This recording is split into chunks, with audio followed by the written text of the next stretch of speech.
টং দোকানে দাঁড়িয়ে চা খাচ্ছিলাম। বিল দিয়ে ঘুরতেই দেখি পাশের ইলেকট্রিসিটি পোলাটার গায়ে কি একটা লিফলেট লাগানো। উৎসাহ নিয়ে এগিয়ে গেলাম।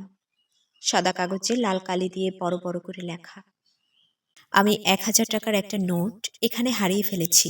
যদি কেউ খুঁজে পান দয়া করে আমার কাছে পৌঁছে দিন। আমি একজন বৃদ্ধ মহিলা, চোখে খুব কম দেখি। তারপর নিচে একটি ঠিকানা দেওয়া। ঠিকানা কাছেই, হাঁটা পথে মিনিট ৫। কৌতূহল দমন করতে না পেরে আমি খুঁজতে খুঁজতে গেলাম সেখানে। জং ধরা ভাঙাচোরা গেট দিয়ে সাবধানে ভেতরে ঢুকলাম। একটা জরাজীর্ণ টিনের ঘর। উঠানে এক অশীতিপর বৃদ্ধা বসে আছেন। আমার পায়ের শব্দ পেয়ে তিনি মুখ তুলে তাকালেন। কে?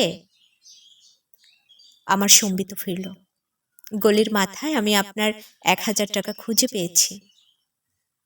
আমার কথা শুনে তিনি হাউমাউ করে কাঁদতে লাগলেন। একটু পর কিছুটা ধাতস্থ হয়ে বললেন, বাবা, এই পর্যন্ত অন্তত ১০-১২ জন আমার কাছে এসেছে আর ১,০০০ টাকা করে দিয়ে বলেছে তারা নাকি রাস্তায় আমার টাকা খুঁজে পেয়েছে। আমার কোনো টাকা হারায় নাই। ওই লেখাগুলোও আমার না। আমি খুব একটা পড়ালেখা জানিও না। আমি নিচু হয়ে ওনার হাত ধরে বললাম, যাই হোক, সন্তান মনে করে আপনি টাকাটা রেখে দিন। এই কথা শোনার পর তিনি টাকাটা নিয়ে বললেন, বাবা, আমি খুব অসুস্থ, ভালো করে হাঁটতে চলতে পারি না, কি যে তোমায় খেতে দেই। এই বলে তিনি অনেক কষ্টে লাঠিতে ভর দিয়ে বারান্দায় উঠলেন। আমার মনে হলো তিনি এখনই পড়ে যাবেন। আমি তাকে সাহায্য করার জন্য এগিয়ে গেলাম। তিনি কম্পমান হাতে বাটিতে গুড়মুড়ি ঢালতে বললেন, তুমি আমার অতিথি, তুমি বসো। আমার পেটে একটুও ক্ষুধা ছিল না, তবুও কিছুটা বৃদ্ধার আন্তরিকতায় মুগ্ধ হয়ে বাকিটা তার সাথে আরো খানিকক্ষণ গল্প করার লোভে ধীরে ধীরে গুড়মুড়ি খেতে লাগলাম। কথায় কথায় জানতে পারলাম এই পৃথিবীতে আপনজন বলতে ওনার কেউ নেই। আগে ভিক্ষা করতেন, অসুস্থ হবার পর আর বাড়ি থেকে বেরোতে পারেন না। ফেরার সময় বৃদ্ধা বললেন, বাবা, একটা অনুরোধ, তুমি যাওয়ার সময় ওই কাগজটা ছিঁড়ে ফেলো।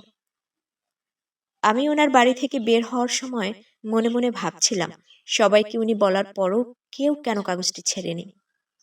আর ভাবছিলাম ওই মানুষটির কথা যিনি ওই নোটটি লিখেছেন, সহায় সম্বলহীন অসুস্থ বৃদ্ধ মানুষটাকে সাহায্য করার জন্য, এত সুন্দর উপায় বের করার জন্য আমি তাকে মনে মনে ধন্যবাদ দিলাম। হঠাৎ ভাবনায় ছেদ পড়ল একজনের কথা। এই যে শুনছেন, 40 এক ভদ্রলোক আমার দিকে এগিয়ে এসে বললেন, এই ঠিকানাটা কোথায় বলতে পারেন? একটু আগে আমি রাস্তায় ১,০০০ টাকার একটা নোট পেয়েছি, এটা আমি ফেরত দিতে চাই। ঠিকানা দেখিয়ে সামনে এগোলাম। কখন জানি আমার চোখ দুটো ভিজে উঠেছে। আকাশের দিকে তাকিয়ে আমি বিড়বিড় করে বললাম, এভাবেই বেঁচে থাকুক আমাদের মানবতা।